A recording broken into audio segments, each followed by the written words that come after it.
देखिए, भारत हमेशा शांति प्रिय देश रहा है, हमेशा शांति को प्राथमिकता दी है।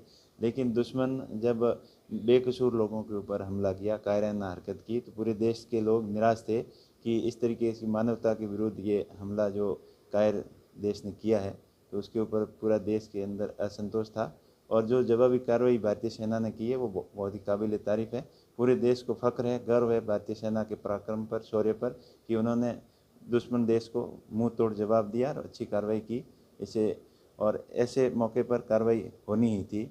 और यहाँ विशेषकर सरहदी इलाके के लोग, उनके अंदर भी एक जोश था कि सेना ने बहुत अच्छी कार्रवाई की।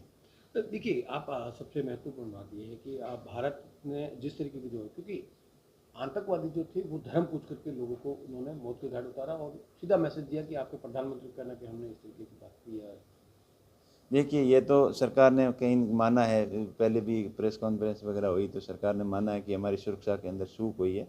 ये सुरक्षा इनपुट उनको मिले थे सुरक्षा एजेंसियों को, और उसके बाद में भी सतर्कता बरतनी चाहिए थी, वो उनसे चूक हुई है। उसके बाद में जो धर्म पूछ के ऐसा किया है तो वो बिल्कुल गलत है। लेकिन इस बात की कोई पुष्टि नहीं हुई है कि धर्म पूछ के गोली मारी है या जाति पूछ के मारी है या मोदी को बता देना, इस टाइप का कोई पुख्ता सबूत तो किसी के पास नहीं है।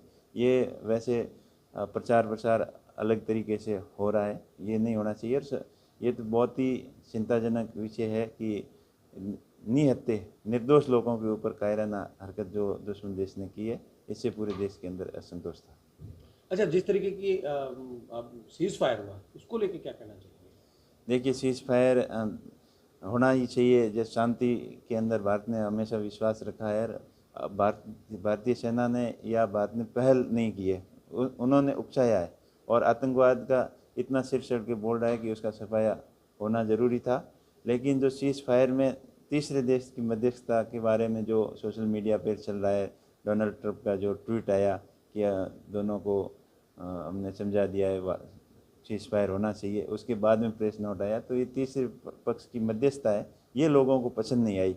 और इस समय इंदिरा गांधी को लोग याद करते हैं कि उनके अंदर अदम्य साहस था, हिम्मत थी। और जब अमेरिका ने बांग्लादेश का युद्ध हो रहा था 1971 में, तो धमकी दी थी कि हम हमारा 7वां बेड़ा भी आ रहा है, आप युद्ध बंद कर दो, ये कर दो। तो वो आयरन लेडी जो किसी के दबाव में नहीं आई और उस समय अमेरिका के सामने नहीं झुकी थी। और मलाल इस चीज़ का है लोगों को कि अमेरिका के दबाव में आके इनको नहीं करना चाहिए था, आपसी बातचीत करके करना चाहिए था।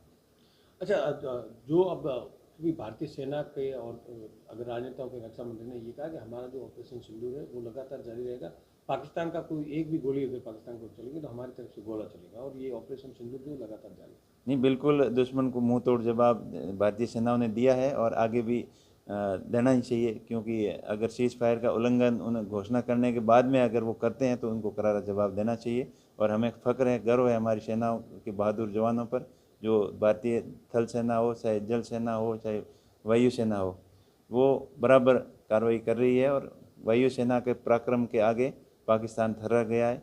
और ऐसी कार्रवाई के ऊपर लोगों को, भारतीय लोगों को गर्व है। अच्छा, इसके साथ साथ मैं एक बात पूछना चाहूँगा कि लगातार जिस तरीके पाकिस्तान है अभी भी सीज फायर के बाद में सीज फायर का उल्लंघन कर रहा है। ये बिल्कुल गलत बात है। और वो जैसे कह रहे कमज़ोर कमज़ोर हमेशा पहल करता है और अपनी कायरता दिखाता है। तो ये एक कायराना हरकत थी और आगे भी ये दबा हुआ है। और वैसे ही आर्थिक रूप से पाकिस्तान बर्बाद है और बर्बादी के कगार पे है। उनका तो कोई बिगड़ने वाला नहीं है, लेकिन हम ऐसी हरकतों को स्वीकार नहीं कर सकते। हमारा भी शौर्य है, धैर्य है, फिर भी हमारे नागरिकों के ऊपर, देश के ऊपर जब भी खतरा हो तो उनका मुंह तोड़ जवाब देना बहुत ही ज़रूरी है। और ये समय आ गया कि पाकिस्तान को सबक सिखाना चाहिए।